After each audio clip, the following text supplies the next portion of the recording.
ಬಂದಾಗ ಒಂದು ಕ್ರೇಜ್ ಶುರುವಾಯಿತು, ಅದು ಹ್ಯೂಜ್ ಆಯಿತು. ಈ ಮಟ್ಟಕ್ಕೆ ಆಗುತ್ತೆ ಅಂತ ಏನಾದ್ರು ಒಂದು ಸಣ್ಣ ಸುಳಿವು ಗೆಸ್ಸು ಇತ್ತಾ? ಅದು ಎಲ್ಲ ಆ್ಯಕ್ಚುಲಿ ಫ್ಯಾನ್ಸ್ಗಳಿಗೆ ಆಮೇಲೆ ಕರ್ನಾಟಕ ಜನತೆಗೆ ಅವ್ರಿಗೆ ಕ್ರೆಡಿಟ್ ಕೊಡಬೇಕಮ್ಮ. ಅಂದರೆ ಬಟ್ ಹೌದು ಪ್ಲ್ಯಾನ್ ಮಾಡಿದ್ದು ಒಂದೇನಂದರೆ ಟೀಮಲ್ಲಿ ಸರಿ ಹಿಂಗೆ ಸ್ಟಾರ್ಟ್ ಮಾಡೋಣ.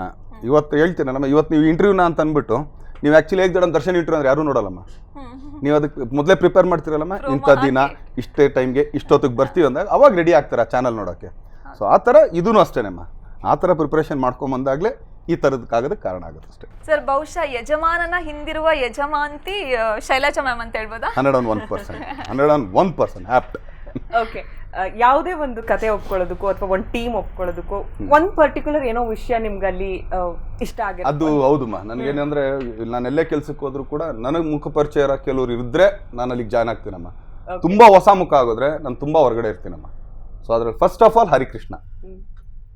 ಸೊ ಹರಿಕೃಷ್ಣ ಅವ್ರು ಆ್ಯಕ್ಚುಲಿ ಶೈಲಜಾ ಮ್ಯಾಮ್ ಕರ್ಕೊಂಡ್ಬಂದ್ರು. ಅಂದರೆ ಯೂಶಲಿ ಶೈಲಜಾ ಮ್ಯಾಮ್ ಮೀಟ್ ಮಾಡ್ತಿದ್ವಿ ನಾವು. ಈಗ ಡಿ ಬಿಟ್ಸಲ್ಲಿ ನಾವೇನೇ ಇರ್ಬೋದು ಏನೋ ಆಡಿಯೋ ಇದು ಮಾಡಿದ್ರು ಕೂಡ ಸೊ ಹಂಗೆ ಮೀಟ್ ಆಗ್ತದೆ. ಯಾವಾಗ ಪ್ರೊಡಕ್ಷನ್ ಹೌಸ್ ಅಂತ ಬಂತು, ದರ್ಶನ್ ಹಿಂಗೆ ಮಾಡ್ತೀವಿ ಅಂದಾಗ ಹರಿಕೃಷ್ಣ ಕರ್ಕೊಂಬಂದು ಇಲ್ಲ ನಂಗೆ ಮಾಡ.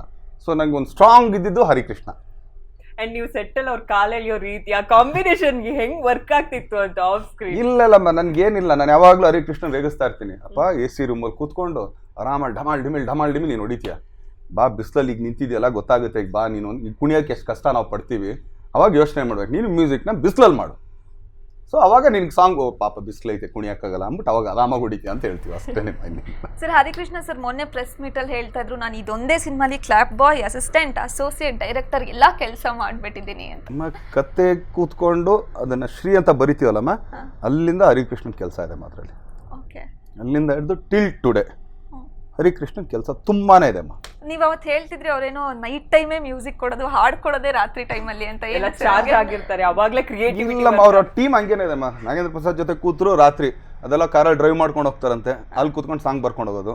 ಪುನಃ ಎಲ್ಲಿಂದನೋ ಬರ್ತಾ ಇರ್ತಾರೆ ಇಲ್ಲಿ. ಈಗ ಆ್ಯಕ್ಚುಲಿ ಪಾಪ ಚೇತುಗೆ ಡಲಾಗೆಲ್ಲ ರಾತ್ರಿ 2 ಗಂಟೆ ಮೇಲೆ ಪ್ಲಾನ್ ಮಾಡೋದು. ಸೊ ಅದೇನಕ್ಕೆ ಗೊತ್ತಿಲ್ಲ, ನಾನು ಒಂದೊಂದ್ಸಲ ಹಂಗೆ ಕೇಳ್ತೀನಿ, ನೀವು ಮನುಷ್ಯರಾಗ ಗೂಬೆಗಳ ನೀವು ಅಂತ.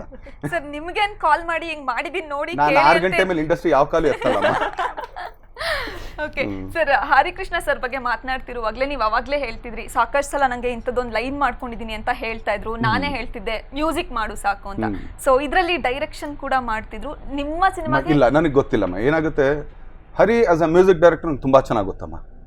ಡೈರೆಕ್ಷನ್ ಏನು ಮಾಡ್ತಾರೆ ಇವ್ರಿಗೆ ಹೆಂಗೆ ಪರಿಚಯ ಅಂದರೆ, ಇವ್ರು ಬೇರೆಯವ್ರು ಈಗ ನನ್ನ ಹತ್ರ ಬಂದು ಬರೀ ಇದಣ್ಣ ಅಂತ ನಂಗೆ ನಿಂಗೆಲ್ಲ ಬರ್ತದೆ ಸುಮ್ಮನೆ ಇರೋಣ ನೀನು ಹಂಗೆ ಹಿಂಗೆ ಅಂದ್ಬಿಟ್ಟು ನಾವು ರೇಗಿಸ್ತಾ ಇರ್ತೀವಿ. ಬಟ್ ಯಾವಾಗ ಹಿಟ್ಟೋಲ್ಡ್ ಲೈನ್ ಅಂದಾಗ ನೀನು ಯಾಕೆ ಬೇಕು 2 ದೋಣಿ ಕಾರಣ. ಬಟ್ ಈ ಸಿನಿಮಾಲಿ ಅವ್ರು ಕೂತ್ಕೊಂಡು ಕೆಲಸ ಮಾಡ್ತಿದ್ದ ರೀತಿ ಆಗಲಿ ಇನ್ನೊಂದಾಗಲಿ, ಅದಕ್ಕೆ ಆ್ಯಕ್ಚುಲಿ ನಾವು ಕ್ರೆಡಿಟ್ ನೀನು ತಗೋ, ನೀನು ಆ್ಯಕ್ಚುಲಿ ಎಲೆ ಮರ ಕಾಯ್ತಾರ ನೀನು ಮಾಡ್ಬಿಟ್ಟು ಇನ್ನೊಬ್ರು ಕ್ರೆಡಿಟ್ ಯಾಕೆ ಕೊಡ್ತೀಯಾ, ನಿನಗೂ ಕ್ರೆಡಿಟ್ ಇರಲಿ ಅಂತಲೇ ನಾವು ಆ್ಯಕ್ಚುಲಿ ಹರಿಕೃಷ್ಣನ ಹೆಸರು ಹಾಕಿರೋದು. ಓಕೆ